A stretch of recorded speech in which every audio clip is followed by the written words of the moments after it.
Welcome back dear students our YouTube channel splendid education field, जहां हम बात करेंगे आज क्लास 12th के केमिस्ट्री वैद्युत रसायन चैप्टर के बारे में, जो आज का हमारा दूसरा लेक्चर होगा। पहले लेक्चर में हमने डैनियल सेल तक के बारे में सारी बातें कवर अप कर ली थी अच्छे से, जहां हमने देखा था कि हमने इलेक्ट्रोड का निर्माण किया था, जिसमें एक हमारा एनोड था, दूसरा हमारा कैथोड था। उसमें हमने दो छड़ें ली थी धातु की, जिसमें एनोड के तरफ में हमने जिंक के छड़ का इस्तेमाल किया था और उसके इलेक्ट्रोड को बनाने के लिए हमने उस छड़ को उसी के विलयन यानी ZnSN4 में क्या किया था, डिसॉल्व कर दिया था। दूसरा हमारा था कैथोड, और कैथोड पे हमने कॉपर की रॉड का इस्तेमाल किया था, जिसमें हमने उसका इलेक्ट्रोड बनाने के लिए उसकी रॉड को CuSO4 यानी उसी के विलयन में हमने डिसॉल्व कर दिया था। इलेक्ट्रॉन की जो दिशा थी वो जिंक से कॉपर की तरफ जा रही थी, और हमने आपसे कहा था कि जो इलेक्ट्रॉन की दिशा होती है उसी के विपरीत हम विद्युत धारा की दिशा का निर्धारण करते हैं। मतलब इलेक्ट्रॉन हमारा जिंक से कॉपर की दिशा में जा रहा था, तो विद्युत धारा हमारी कॉपर से जिंक की दिशा में प्रवाहित हो रही थी, जिसमें हमने डैनियल सेल के बारे में और उसके बाद हमने देखा था उसमें कि सॉल्ट ब्रिज का इस्तेमाल हो रहा था, जिससे कि विद्युत धारा का परिपथ पूर्ण हो जाए और उसकी उदासीनता आसानी से बनी रहे, जिसमें अगर जल का इस्तेमाल हो रहा था, जिससे विलयन में पूरा का पूरा लवण घुलने ना पाए। तो आज हम अपने इस लेक्चर में उसके आगे की बात करेंगे, और उसी डैनियल सेल में जो हमारा आगे का टॉपिक है, हम आज सबसे पहले बात करेंगे ऑक्सीकरण विभव की, जिसे हम ऑक्सीडेशन पोटेंशियल कहते हैं, और इसके बाद बात करेंगे हम अपचयन विभव की, जिसे हम रिडक्शन पोटेंशियल कहते हैं, और इसके बाद हमको पढ़ना है मानक इलेक्ट्रोड के बारे में, जिसमें हमारा वहाँ भी ऑक्सीकरण और अपचयन दोनों का पढ़ना है। यहीं से हमारे अच्छे खासे न्यूमेरिकल्स क्या होते हैं इस चैप्टर में स्टार्ट होते हैं। तो आइए स्टार्ट करते हैं आज का अपना टॉपिक डैनियल सेल के आगे का, जो है हमारा कौन सा, ऑक्सीकरण विभव, जिसे हम बोलते हैं ऑक्सीडेशन पोटेंशियल। तो अभी तक जो बातें हमने पढ़ी हैं अपने प्रीवियस लेक्चर में, तो हमको यही पता है कि ऑक्सीकरण का मतलब आखिर होता क्या है। तो ऑक्सीकरण का मतलब हो जाएगा कोई भी हमारे पास मेटल्स है या कोई एलिमेंट है हमारे पास, अगर वो इलेक्ट्रॉन को लूज़ कर रहा है, इलेक्ट्रॉन को क्या कर रहा है, त्याग कर रहा है उसका, तो वही हमारा क्या कहलाता है कि उसका एक अच्छा ऑक्सीकारक माना जाता है। मतलब वो क्या करेगा, वो ऑक्सीकरण की क्रिया को दर्शाएगा। तथा जो दूसरा हमारा होता है, वो अगर इलेक्ट्रॉन को ग्रहण कर रहा है तो वो कौन सी अभिक्रिया करेगा, वो अपचयन की अभिक्रिया को करेगा। तो आइए स्टार्ट करते हैं ऑक्सीकरण विभव के बारे में। तो ऑक्सीकरण विभव में हमारी जो पहली बात है, तो ऑक्सीकरण विभव के लिए अगर हम देखें तो हमने क्या किया था कि हमारे जिंक में ही ऑक्सीकरण हो रहा था, क्योंकि वहीं से इलेक्ट्रॉन का लूज हो रहा था। तो हम वहीं से स्टार्ट करते हैं जहां हमारा प्रीवियस लेक्चर क्या हुआ था, स्टॉप हुआ था। ये हमारे पास एक विलयन था जिसमें हमने जिंक की रॉड को डिसॉल्व किया था। ये किस चीज़ की रॉड थी, जिंक की रॉड को, जिसके लिए हमने विलयन का जो यूज़ किया था वो विलयन हमारा था ZnSO4। वो विलयन हमारा क्या था, ZnSO4, क्योंकि हमने कहा था कि जब भी किसी भी इलेक्ट्रोड का निर्माण करते हैं तो उसकी रॉड को उसी के विलयन में क्या करते हैं, प्रवाहित कर देते हैं या डिसॉल्व कर देते हैं। तो यहाँ से हमारी जिंक थी। हमने कहा था इसमें जो अभिक्रिया होती है वो ऑक्सीकरण की अभिक्रिया होती है, क्योंकि जो यहाँ पर हमारा जिंक होता है पहले वो सॉलिड स्टेट में होता है, इसके बाद ये जिंक क्या करता है, अपने दो इलेक्ट्रॉनों का त्याग करता है और जिंक 2+ में क्या होता है, चेंज हो जाता है। और इस पूरे बर्तन में या पूरे पात्र में हमारा Zn2+ यहाँ पर डिज़ोल्व हो रहा था, और हमारी इस परत पर क्या हो रहा था, इलेक्ट्रॉन का डिपोजिशन हो रहा था। इस पर क्या चिपक रहे थे, जा करके इलेक्ट्रॉन, और यही इलेक्ट्रॉन फिर इस जिंक से कहाँ जा रहे थे, कॉपर की तरफ में, जहाँ पर दूसरी प्रोसेस हमारी हो रही थी। तो अभी हम बात कर रहे हैं सिर्फ ऑक्सीकरण विभव की, इसीलिए सिर्फ एक ही स्ट्रक्चर हमने ड्रॉ किया है, और यहाँ पर हमारा कौन सा स्ट्रक्चर है, ये ऑक्सीकरण वाला, और वो प्रक्रिया हमारी किस में हो रही थी, जिंक की रॉड में। अब अगर इसको हम देखें तो यहाँ पर एक हम पॉइंट अपना इंक्लूड कर सकते हैं, इलेक्ट्रॉन देने की प्रवृत्ति, इसमें किसकी बात करेंगे? इलेक्ट्रॉन देने की प्रवृत्ति, यही हमारी क्या हो जाएगी? अगर इलेक्ट्रॉन को डोनेट करने की बात आती है तो वही हमारा ऑक्सीकरण विभव कहा जाएगा, और अगर इलेक्ट्रॉन को ग्रहण करने की प्रवृत्ति आती है तो वो हमारा अपचयन विभव कहा जाएगा।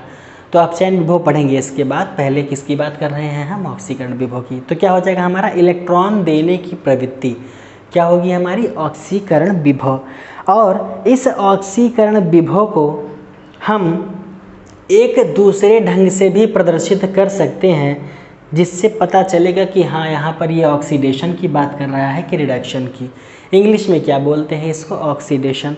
तो इसको हम एक तरीके से और दिखा सकते हैं, इसको हम दिखा सकते हैं ई ऑक्स। जहाँ भी विभव की बात आती है वहाँ पर ई का यूज़ करते हैं, और यहाँ पर ऑक्स इसलिए लिख रहे हैं क्योंकि यहाँ पर क्या हो रहा है? ऑक्सीडेशन। मतलब क्या हो रहा है हमारा? ऑक्सीकरण हो रहा है। तो हम कह सकते हैं कि इससे प्रदर्शित कर सकते हैं, प्रदर्शित कर सकते हैं। ठीक है, ये इतनी बातें हमारी क्या होंगी? ऑक्सीकरण विभव। या आप चाहो तो इसको एक तरीके से और कर सकते हो, किससे? हमारा ऑक्सीकरण हो रहा है, किस में हो रहा है? हमारा जिंक के साइड में हो रहा है। तो इस जिंक के निरूपण को आप अच्छे से दिखा सकते हो, जैसे हमने सेल निरूपण दिखाया था उसी प्रकार से। तो हम क्या कह सकते हैं? विभव की बात हो रही है तो ई, और हमारा Zn था पहले से, दूसरी तरफ जाके किस में चेंज हो जा रहा है? Zn2+। मतलब एक तरफ से जिंक उदासीन अवस्था में था, इलेक्ट्रॉन देने के बाद में इसके ऊपर +2 का चार्ज आ गया। तो हम इसको इस तरीके से भी नोट डाउन कर सकते हैं, या हम इसको प्रदर्शित कर सकते हैं कि हमारा ई Zn, और उसके बाद में एक बड़ा सा हमारा एरो, और उसके बाद क्या हो जाएगा? Zn2+। इससे हम निरूपित कर सकते हैं, चाहे ई ऑक्स से दिखाइए चाहे इस विधि से दिखाइए, दोनों ही चीज़ें क्या हैं? आपकी सही मानी जाएंगी। तो इसमें क्या चीज़ हुआ? ऑक्सीकरण की हम बात कर रहे थे, तो हमने डेनियल सेल के ही आगे पढ़ रहे हैं, इसीलिए हमने क्या किया था कि डेनियल सेल की तरफ में हम जब देख रहे थे तो हमारा जो जिंक का रॉड था, यहीं पर ऑक्सीकरण की प्रक्रिया हो रही थी, इसीलिए इसी का यूज़ हमने किया। इसको इलेक्ट्रॉन देने की प्रवृत्ति भी कह सकते हैं, और ई ऑक्स यानी ऑक्सीडेशन से इसको प्रदर्शित कर सकते हैं, या फिर इसको इस तरीके से भी दिखाया जा सकता है या प्रदर्शित किया जा सकता है। अब जो दूसरी बात हमारी आएगी, तो ऑक्सीकरण विभव के बाद में हमारी जो सेकंड बात आएगी वो हमारा क्या हो जाएगा? अपचयन विभव। नेक्स्ट हमारा क्या होगा? अपचयन विभव।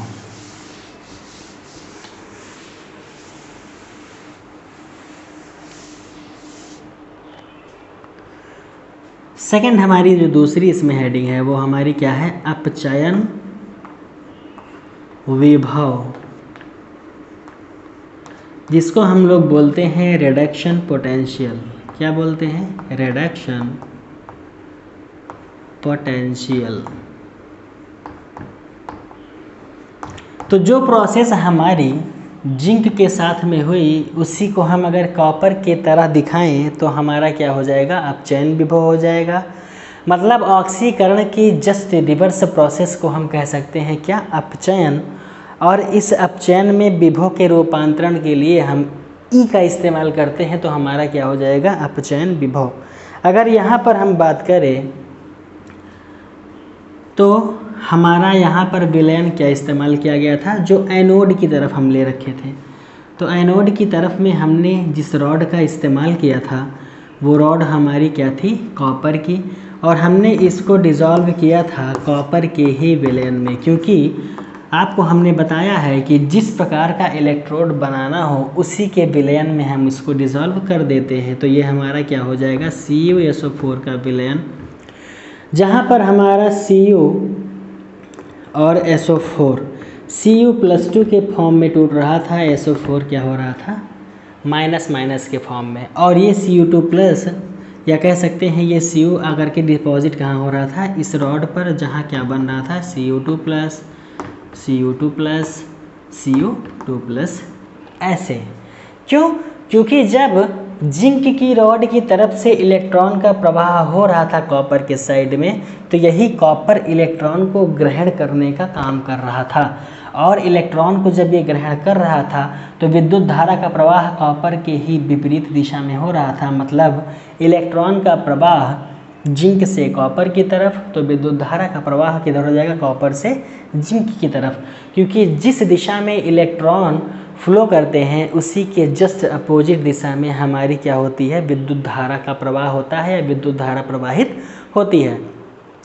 तो यहाँ पर हमने क्या किया कि हमने कॉपर की रॉड ली और उसको CuSO4 यानी कॉपर के ही विलेन में डाल दिया। तो ये क्या बन गया हमारा, एक इलेक्ट्रोड बन जाएगा, जहाँ पर SO4 माइनस माइनस इस विलेन में डिजॉल्व हो रहा था और Cu हमेशा जा रहा था रॉड पे Cu+2 के फॉर्म में इलेक्ट्रॉन को ग्रहण करने के लिए। अगर हम यहाँ पर देखें तो जैसे हमने वहाँ पर कहा इलेक्ट्रॉन देने की प्रवृत्ति, वैसे यहाँ पर क्या हो जाएगी, इलेक्ट्रॉन ग्रहण करने की प्रवृत्ति, इलेक्ट्रॉन ग्रहण करने की प्रवृत्ति। या इसको किस तरीके से दिखा सकते हैं, तो वहाँ हमारा क्या था, Eox, यहाँ पर हमारा हो जाता है E रेड। रेड मतलब लाल नहीं, रेड मतलब रिडक्शन हो जाएगा यहाँ पर। तो इसको किससे दिखाएंगे, E रेड से। या इसी को हम दिखा सकते हैं किस तरीके से, और जैसे हमने वहाँ जिंक का दिखाया वैसे यहाँ कॉपर का। कॉपर यहाँ से पहले किसके फॉर्म में था, +2 के फॉर्म में, उसके बाद जा करके किसके फॉर्म में चेंज हुआ, Cu के फॉर्म में। ये पार्ट हमारा किस में था, एक्वस फॉर्म में, और ये जा करके कैसे होगा, सॉलिड के फॉर्म में। तो ये चीज़ें हमारी क्या होंगी, ऐसे चेंज होती हैं। तो इसमें जो हमारी प्रोसेस हो रही थी वो क्या हो रही थी, रिडक्शन की प्रोसेस हो रही थी, जिसमें क्या हो रहा था कि जो हमारा Cu+2 था ये 2 इलेक्ट्रॉन को ग्रहण करके Cu बना रहा था, जो कि कैसा था, सॉलिड, और ये कैसा था, एक्वस। एक्वस का मतलब होता है किसी भी चीज़ को आप जल में मिला दो या किसी चीज़ का आप विलयन बनाने की कोशिश करो तो उसे एक्वस बोलते हैं। और यस मतलब उधर हो जाएगा क्या हमारा, सॉलिड हो जाएगा। तो ये था हमारा ऑक्सीकरण विभव और अपचयन विभव। अब बात करते हैं इसमें आगे बहुत ही इम्पॉर्टेंट हमारा जो नेक्स्ट टॉपिक है। तो जो ऑक्सीकरण विभव अपचयन विभव लिखा है इसी के आगे हम एक वर्ड और जोड़ देंगे सिर्फ, और वो वर्ड हमारा क्या हो जाएगा, मानक। किसी भी चीज़ की जब हम गणना करते हैं तो वहाँ पर हमारा क्या लगता है, मानक। तो अगली हेडिंग हमारी हो जाएगी मानक ऑक्सीकरण विभव और मानक अपचयन विभव। अगला हमारा क्या हो जाएगा, मानक ऑक्सीकरण विभव, मानक ऑक्सीकरण विभव।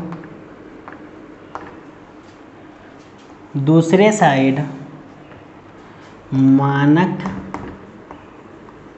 अपचयन विभव।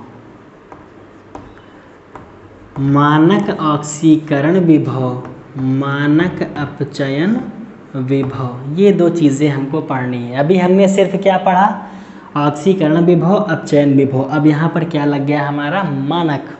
ठीक है, तो मानक का मतलब क्या हो जाएगा, इसको बोलते हैं स्टैंडर्ड ऑक्सीडेशन पोटेंशियल,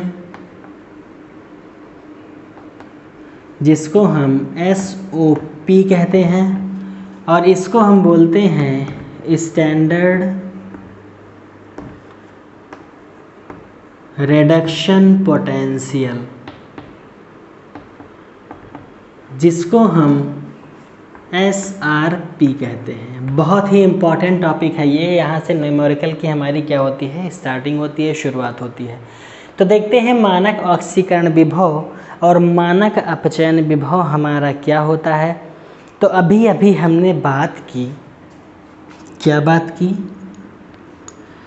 कि हमारे पास एक विलयन था जिसमें ऑक्सीकरण जब करवा रहे थे तो हम क्या ले रहे थे, जिंक की रॉड। दूसरी तरफ हमारा जो विलयन था इसमें जब हम रिडक्शन यानी अपचयन करवा रहे थे तो हम क्या ले रहे थे, कॉपर की रॉड।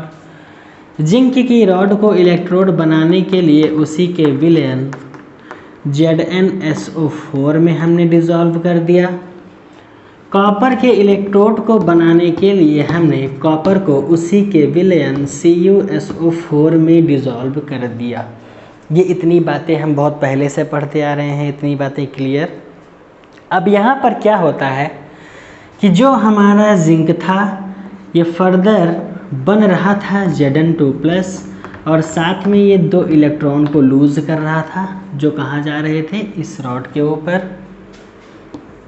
Cu हमारा 2+ के फॉर्म में था जो बाद में इलेक्ट्रॉन को ग्रहण करके 2 इलेक्ट्रॉन को ग्रहण करके फर्दर चेंज हो रहा था Cu सॉलिड में। ये हमारा कैसा था, एक्वस फॉर्म में। यहाँ पर ये हमारा कौन सा फॉर्म है, सॉलिड, और ये हमारा कौन सा फॉर्म है, एक्वस। ठीक है, इतनी बातें क्लियर।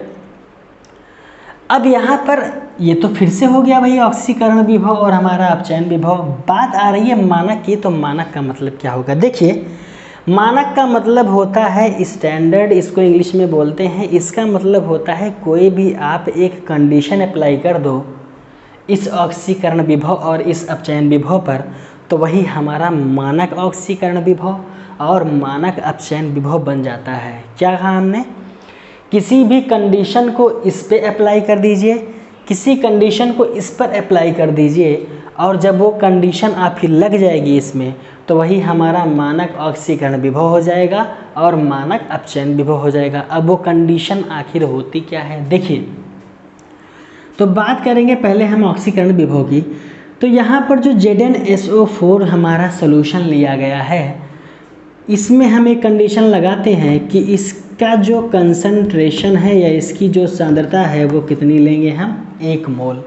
जैसे ही इसकी सांद्रता को हम 1 मोल लेंगे वो हमारा क्या हो जाएगा, मानक ऑक्सीकरण विभव। और दूसरी चीज़, इस पर लगने वाले प्रेशर की अगर हम बात करेंगे, क्या इस पर लगने वाले अगर हम प्रेशर की बात करेंगे, ये भी एक कंडीशन ही है। जैसे कंडीशन लगाया कि सॉल्यूशन हमारा कितना होना चाहिए, 1 मोल, प्लस इस पर लगने वाला प्रेशर हमारा 1 बार होना चाहिए और लगने वाला टेम्परेचर हमारा 298 केल्विन होना चाहिए।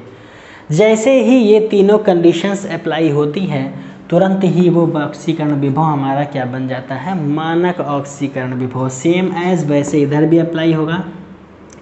CuSO4 को हम ले लेते हैं कि ये हमारा कितना होगा, इसका कंसंट्रेशन 1 मोलर हो जाएगा। इसके ऊपर लगने वाला प्रेशर हमारा 1 बार होगा और इसके ऊपर अप्लाई होने वाला टेम्परेचर हमारा 298 डिग्री केल्विन होगा।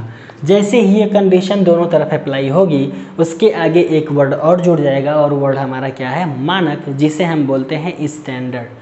तो हमारा इस कंडीशन के अप्लाई होने से ही इधर होने वाला ऑक्सीकरण विभव मानक ऑक्सीकरण विभव कहलाएगा, इधर होने वाला विभव मानक अपचयन विभव कहलाएगा। जितनी बातें आई होप कि आप लोग को समझ में आ गई होगी। कुछ नहीं है, बस वही ऑक्सीकरण विभव है। बस इसमें क्या हुआ है कि आपके सामने 3 कंडीशन लगा दी गई है, 1 molar concentration, 1 bar pressure and 298 degree kelvin temperature. इधर भी सेम एज वैसे ही अप्लाई किया गया, इसीलिए ये क्या हो गया हमारा मानक ऑक्सीकरण विभव और मानक अपचयन विभव। अब इसमें अगर हम बात करें कि हमारा हो क्या रहा है, तो इस तरफ हमारा क्या हो रहा है, इस तरफ जो हमारा हो रहा है Zn2+ में टूट रहा है, तो इलेक्ट्रॉन 2 इलेक्ट्रॉन का लूज करने की वजह से यहाँ पर हमारा क्या हो रहा है, ऑक्सीडेशन। यहाँ पर 2 इलेक्ट्रॉन को एक्सेप्ट करने की वजह से यहाँ पर हमारा क्या हो रहा है, रिडक्शन। यही इतना चेंजमेंट है। अब हमने जब उधर बात की थी अभी विभव के बारे में, तो हमने कहा था उसको E से रिप्रेजेंट करते हैं। ऑक्सीकरण हो रहा है तो E ऑक्स दिखाएंगे, रिडक्शन हो रहा है तो ERED से दिखाएंगे। ये लेकिन किस चीज़ का सिंबल हुआ, ये सिर्फ और सिर्फ ऑक्सीकरण विभव और अपचयन विभव का, सॉरी, ये सिर्फ ऑक्सीकरण विभव का और ये सिर्फ अपचयन विभव का सिंबल कहा जाएगा। इसको मानक बनाने के लिए हम इसके ऊपर एक छोटा सा डॉट लगा देते हैं, जिसे बोला जाता है स्टैंडर्ड ऑक्सीडेशन पोटेंशियल, स्टैंडर्ड और रिडक्शन पोटेंशियल। ये हमारी चीज़ें क्या होंगी, बन जाएगी। मतलब आप अगर नॉर्मली ई को लिख देते हो और साथ में ऑक्स लगा देते हो तो इसका मतलब सिर्फ ऑक्सीकरण विभव हो जाएगा। मानक बनाने के लिए इसके ऊपर एक छोटा सा डॉट लगा देंगे, यही इतना अंतर सिर्फ होता है। तो अगर हम बात करें इस जगह की, अगर हम बात करें अपने इस जगह की, तो इस जगह को हम निरूपित करने के लिए किसका इस्तेमाल करेंगे, ई नॉट Zn2 प्लस, ठीक है, ए नॉट Zn2 प्लस ये हो जाएगा ई नॉट Zn, चेंज हो रहा है Zn2 प्लस में, ये हो जाएगा।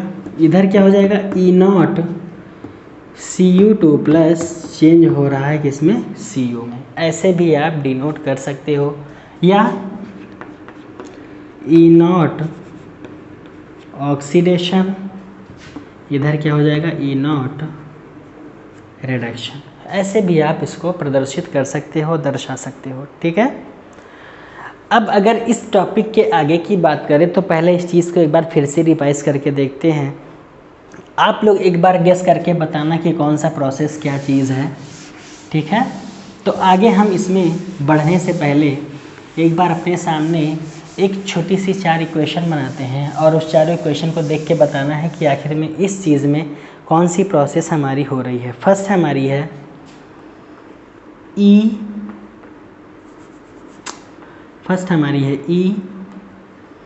Zn, चेंज हो रहा है Zn2 प्लस में, ये प्रोसेस कौन सी है। सेकंड हमारी है ई Cu प्लस 2, चेंज हो रहा है हमारा Cu में। थर्ड प्रोसेस है ई Zn, हो रहा है Zn2 प्लस में।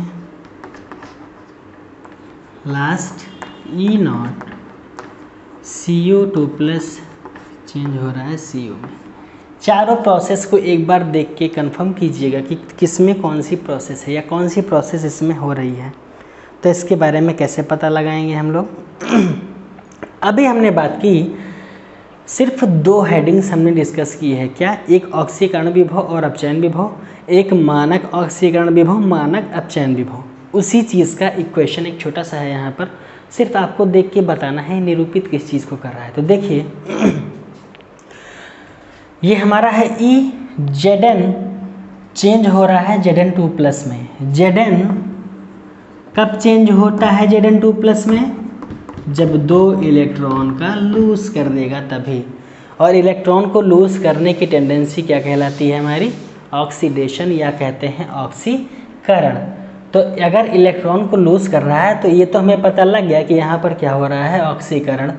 लेकिन ये कौन सा विभव है, तो ये हमारा ई लगा हुआ है, और जब नॉर्मली ई लगा होता है तो हम उसे क्या बोलते हैं, ये हमारा क्या हो जाएगा, ऑक्सीकरण विभव। ये हमारा पहला क्या हो गया, कंप्लीट। सेकंड में हमारा कह रहा है ई है Cu2 प्लस, चेंज हो रहा है Cu में। मतलब एक तरफ ये +2 था पहले से, फिर से इलेक्ट्रॉन को ये ग्रहण करके Cu में चेंज हो जाता है। यहाँ पर इलेक्ट्रॉन को ग्रहण करने की बात आ रही है, जहाँ भी ग्रहण करने की बात आएगी वो हमारा क्या हो जाएगा, अपचयन। तो यहाँ पर क्या हो रहा है हमारा, अपचयन। और ये ई लगा हुआ है तो ई का मतलब क्या होता है, विभव। यहाँ पर क्या हो रहा है हमारा, अपचयन विभव। सेम एज नीचे आएंगे अगर हम, तो यहाँ भी हमारा Zn2 प्लस में चेंज हो रहा है, मतलब यहाँ पर ऑक्सीकरण विभव ही हो रहा है। लेकिन यहाँ पर ई था और यहाँ पर देखिए तो आप ई नॉट है, और जहाँ ई नॉट लगता है वो हमारा क्या हो जाता है, मानक। तो ये हमारा क्या हो जाएगा, मानक ऑक्सीकरण विभव। दूसरा हमारा यहाँ पर Cu2 प्लस चेंज हो रहा है Cu में, और ऊपर ई के लगा है नॉट, तो इसका भी मतलब क्या हो जाएगा, मानक अपचयन विभव। तो ये सारी चीज़ें आई होप कि आप सबको क्लियर हो रही होंगी। अगर इलेक्ट्रॉन का कहीं भी त्याग हो रहा है तो हमारा ऑक्सीकरण, और अगर ऑक्सीकरण के साथ में ई लगा हुआ है तो उसे हम ऑक्सीकरण विभव कहेंगे। और अगर ई के ऊपर में एक छोटा सा बिंदु लगा हुआ है तो उसे हम मानक ऑक्सीकरण विभव कहेंगे।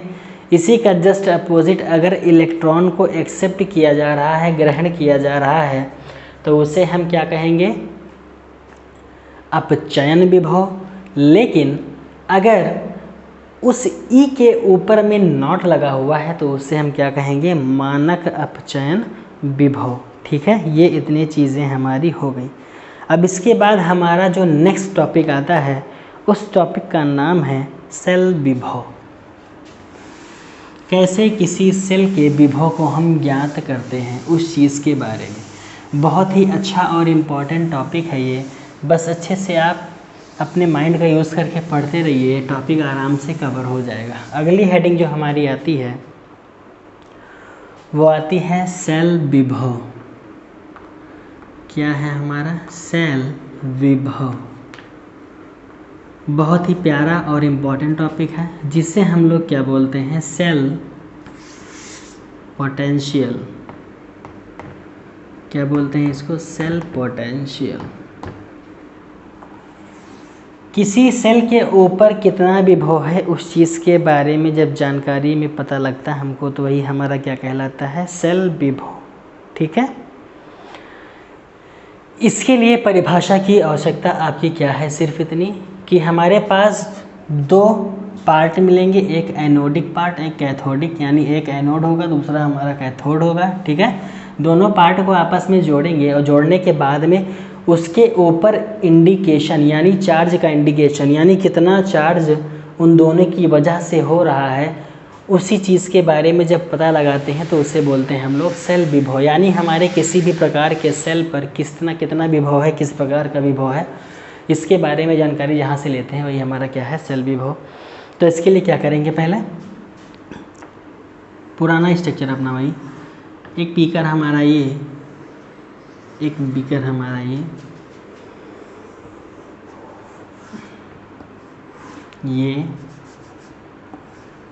हो जाएगा। अब ये हमारा हुआ तो इसके बाद क्या करेंगे? एक तरफ हमने क्या किया था? जिंक की रॉड। सेकेंड स्टेप कॉपर की रॉड। इलेक्ट्रोड बनाने के लिए कॉपर का विलयन, इलेक्ट्रोड बनाने के लिए जिंक का विलयन। ठीक है, दोनों को आपस में हम कनेक्ट कर रहे थे गैल्वेनोमीटर की सहायता से। इस गैल्वेनोमीटर की जगह पर आप वोल्टमीटर का भी यूज़ कर सकते हो, सेम एज वैसे ही रहेगा। ठीक है, तो गैल्वेनोमीटर लगाएंगे और हम क्या जोड़ रहे थे? इस पर एक छोटा सा हमारा क्या था? साल्ट ब्रिज था। क्या था ये हमारा? क्या है? Salt bridge. इतनी प्रोसेस हमारी थी। हमने जिंक वाले पार्ट को क्या माना था? एनोड माना था। हमने कॉपर के पार्ट को क्या माना था? कैथोड माना था। इलेक्ट्रॉन का प्रवाह इस दिशा में हो रहा था, विद्युत धारा का प्रवाह इस दिशा में हो रहा था। ठीक है, तो जहाँ से विद्युत धारा निकल रही थी उससे कैथोड सिरा कहा जाता है, और जहाँ पर विद्युत धारा पहुँचती है उससे क्या कहा जाता है? एनोड का सिरा कहा जाता है। ठीक है, ये इतना। तो इसमें सिर्फ कुछ नहीं करना है, हम किसी भी सेल का विभव या किसी भी सेल में होने वाली हलचल या उस पर प्रवाहित विद्युत धारा के बारे में कैसे ज्ञात करेंगे, तो वही हमारा बताता है सेल विभव। तो इसके लिए एक छोटा सा फॉर्मूला है, तो उस फॉर्मूले को हम लोग क्या बोलेंगे? E cell. सेल का विभव, विभव कैसे दिखाते हैं? ई से। E cell is equal to, अब यहाँ पर क्या करेंगे? जब भी हमको सेल विभव निकालना होगा उस कंडीशन में हमेशा कैथोड में से हम एनोड वाले पार्ट को जब घटा देंगे, कैथोड और एनोड के बीच में जो भी अंतर आएगा उसी अंतर को हम कहते हैं सेल पोटेंशियल। बात समझ में आई क्या? कि जब कैथोड और एनोड के बीच का अंतर निकालते हैं तो वही अंतर हमारा क्या कहलाता है, सेल पोटेंशियल। इसके भी आप परिभाषा के रूप में यूज़ कर सकते हो क्या, जब किसी सेल में कैथोडिक सिरा और एनोडिक सिरा दोनों के प्रवाहित धारा के बीच अंतर स्थापित किया जाता है तो वही हमारा क्या कहलाता है, सेल विभव कहलाता है। अब यहाँ पर क्या होगा, दोनों का अंतर, तो हमारा मतलब विभव किसका हो जाएगा, कैथोड का। इसमें से हम घटा देंगे एनोड वाले पार्ट को, तो हमारा क्या निकल के आ जाएगा, जैसे ही हम सेल विभव को ज्ञात करेंगे तो वहाँ पर कैथोड में से एनोड को हम अगर डिफरेंस यानी हम निगेटिव या मान के चलो माइनस कर देंगे तो हमारा क्या निकल के आ जाएगा, सेल विभव। मतलब कैथोडिक विभव माइनस एनोडिक विभव बराबर किसके होगा, हमारे सेल के विभव के। अब यहाँ पर जो हमारा एक इम्पॉर्टेंट बात है उस चीज़ को हमेशा याद रखना आप, हमने अभी पीछे क्या पढ़ा था, oxidation reduction potential, standard oxidation potential, standard reduction potential, मानक वाला है ये दोनों। हमने क्या पढ़ा था अभी पीछे, मानक ऑक्सीकरण विभव, मानक अपचयन विभव।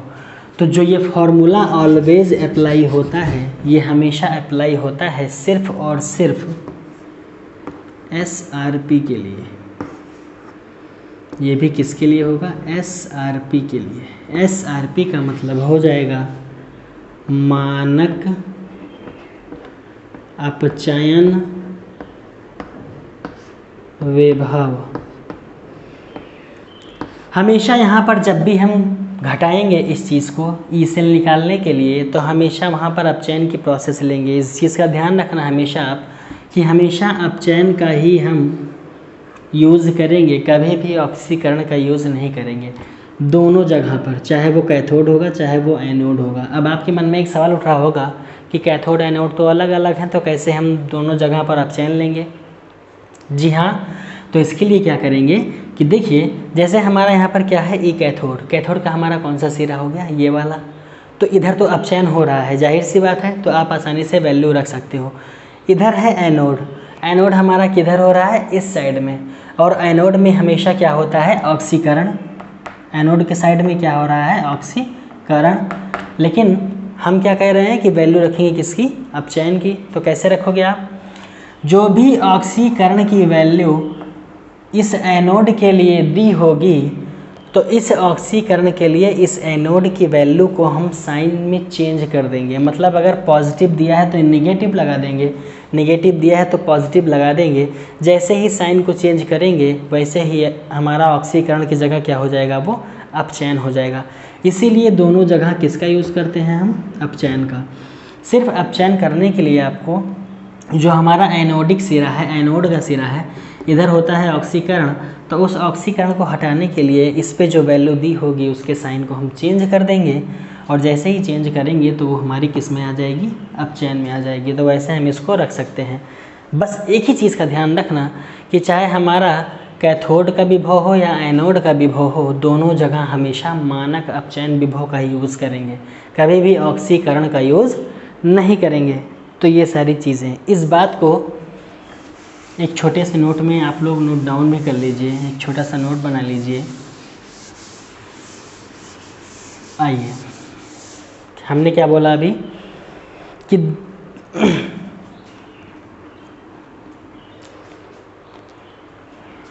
दिए गए सूत्र में, कहाँ, दिए गए सूत्र में हमने क्या कहा कि जो हमारा सूत्र दिया था, E cell is equal to E cathode minus E anode, तो हमारे पास क्या था, कैथोड था, एनोड था, एक तरफ ऑक्सीकरण, दूसरी तरफ क्या हो रहा था, अपचयन। लेकिन हमने कहा कि दोनों तरफ वैल्यू कौन सी लेनी है, अपचयन की। तो आप लिख रहे हैं इसमें क्या कि दिए गए सूत्र में दोनों मान, दिए गए सूत्र में दोनों मान, कौन कौन सा मान, ई कैथोड तथा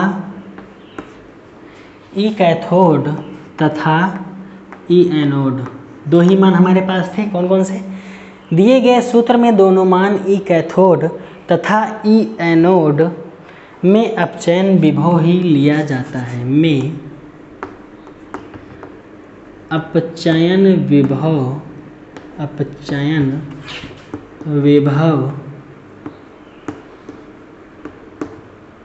का उपयोग किया जाता है।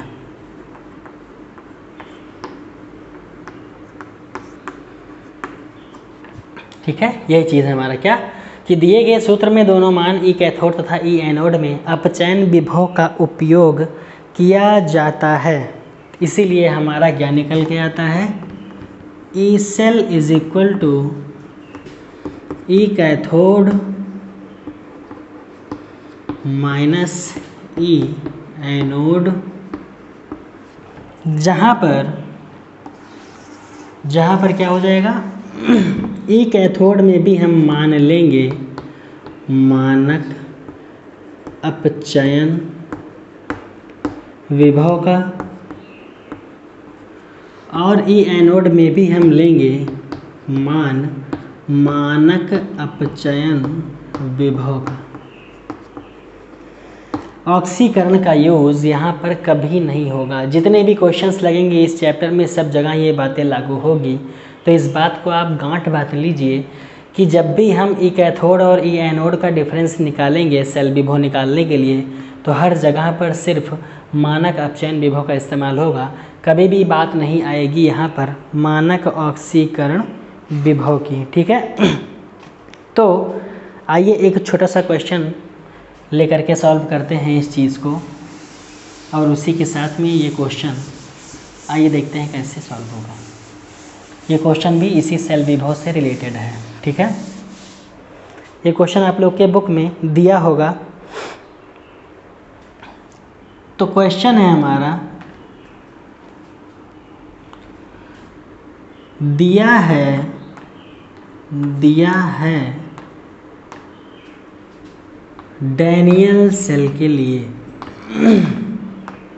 किसके लिए, डैनियल सेल के लिए दिया है, डैनियल सेल के लिए एक वैल्यू दी है। अभी हम लोग क्या पढ़ रहे थे, डैनियल सेल ही पढ़ रहे हैं ना, तो उसी चीज़ के बारे में सारा का सारा डिस्कशन हो रहा है। ऑक्सीकरण विभव, अपचयन विभव, मानक ऑक्सीकरण विभव, मानक अपचयन विभव, सेल विभव, सब की सब चीज़ें क्या हैं उसी से रिलेटेड है हमारी।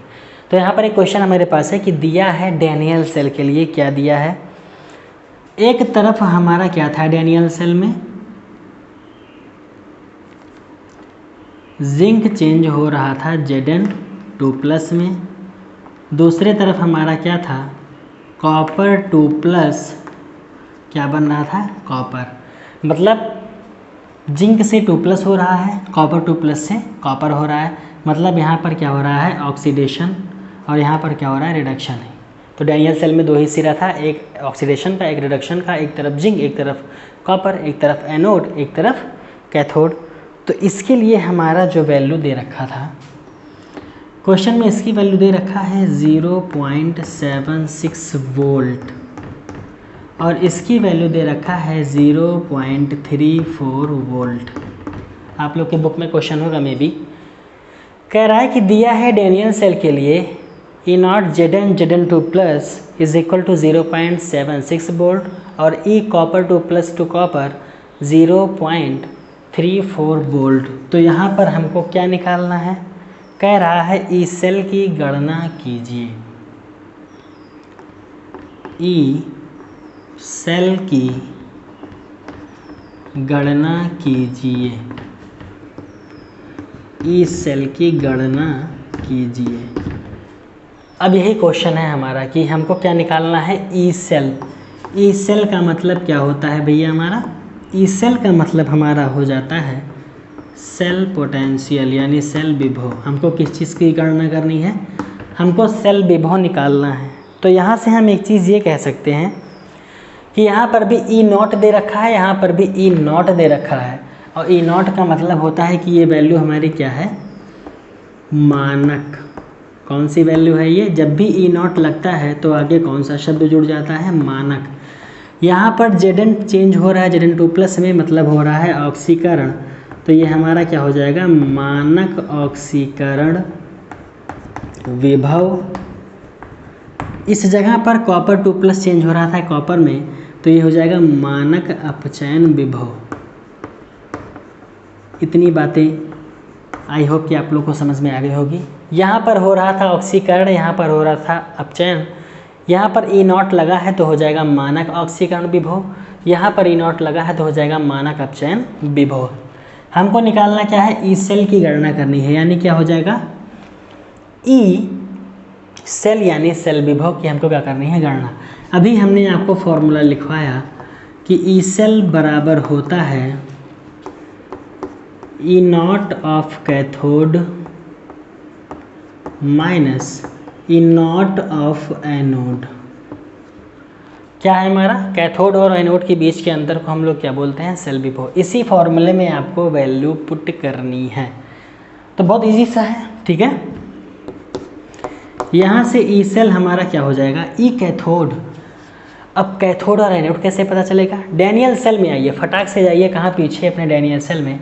डैनियल सेल में जिस सिरे से हमारी विद्युत धारा निकल रही थी वो था हमारा कॉपर का सिरा, और कॉपर के सिरे से जब विद्युत धारा निकल रही थी इस तरफ में, तो इस तरफ जब विद्युत धारा हमारी आ रही थी तो किधर पहुंच रही थी, वो जिंक के साइड में। और जिस तरफ कॉपर था हमारा, वह सिरा हमारा क्या था, कैथोड था, क्योंकि विद्युत धारा किधर से प्रवाहित हो रही थी, पॉजिटिव की तरफ से। तो हमारा क्या हो जाएगा, ये इधर देखिए, ई कैथोड की वैल्यू हमारी क्या हो जाएगी, ये वाली। ई एनोड की वैल्यू हमारी क्या हो जाएगी, ये वाली। वैल्यू रख दीजिए 0.34 volt minus E anode 0.76 volt.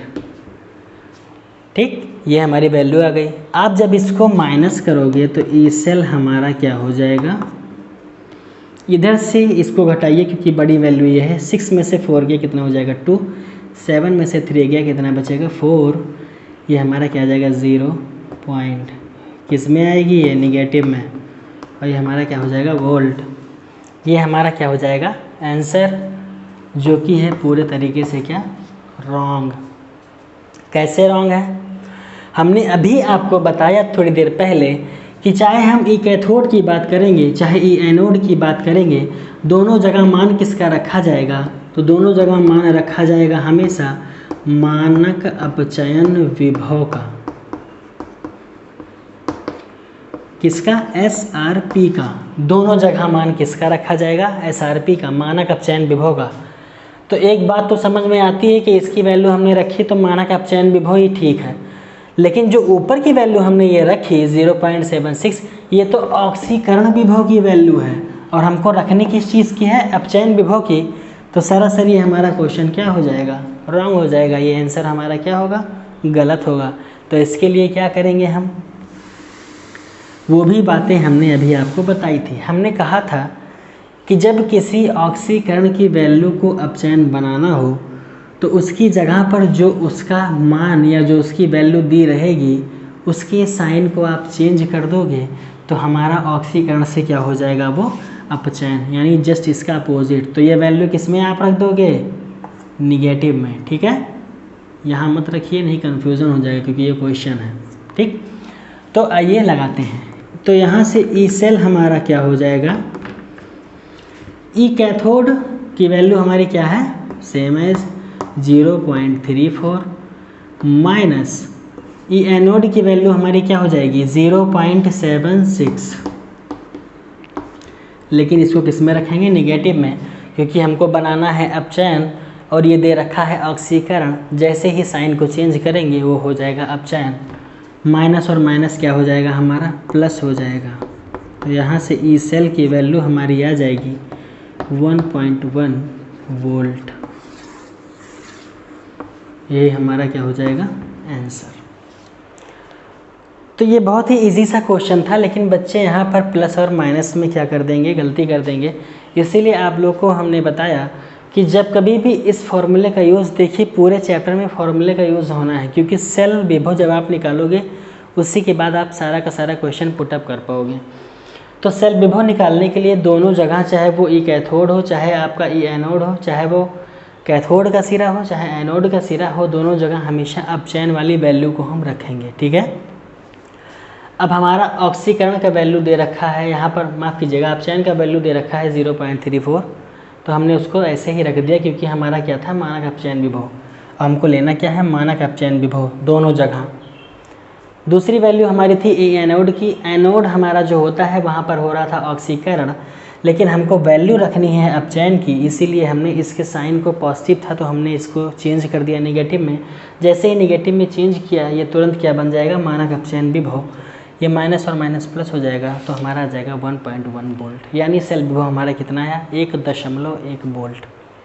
Cell विभव को निरूपित कैसे करते हैं, वोल्ट में। ठीक है, तो यही इतनी बातें थी हमारी आज की। तो हमने क्या क्या पढ़ा आज, हमने पढ़ा ऑक्सीकरण विभव, अपचयन विभव, मानक ऑक्सीकरण विभव, मानक अपचयन विभव, और पांचवी हेडिंग कौन सी हमारी ये थी, सेल विभव कैसे निकालते हैं इस चीज़ के बारे में। तो आई होप कि आप सबको यहाँ तक क्लियर हो गया होगा। अगर थोड़ी बहुत भी प्रॉब्लम कहीं पर आ रही है तो एक बार आप फिर से रिवाइज़ करके दोबारा से देख लीजिएगा, इसको टॉपिक आपका क्लियर हो जाएगा। आशा करते हैं कि आप लोग अच्छे से पढ़ाई कर रहे होंगे और अच्छे से पढ़ते रहिए। और अगर आपको वीडियो अच्छी लगी हो तो इसको शेयर कीजिएगा, लाइक कीजिएगा, कमेंट सेक्शन में कमेंट दीजिएगा। और अगर चैनल पर आप फर्स्ट टाइम विज़िट किए हैं तो आप इसको सब्सक्राइब कीजिएगा। मिलते हैं आपसे अपने हम नेक्स्ट वीडियो में, तब तक के लिए अच्छे से पढ़ाई करते रहिए और स्वस्थ रहिए। Thank you so much, bye bye.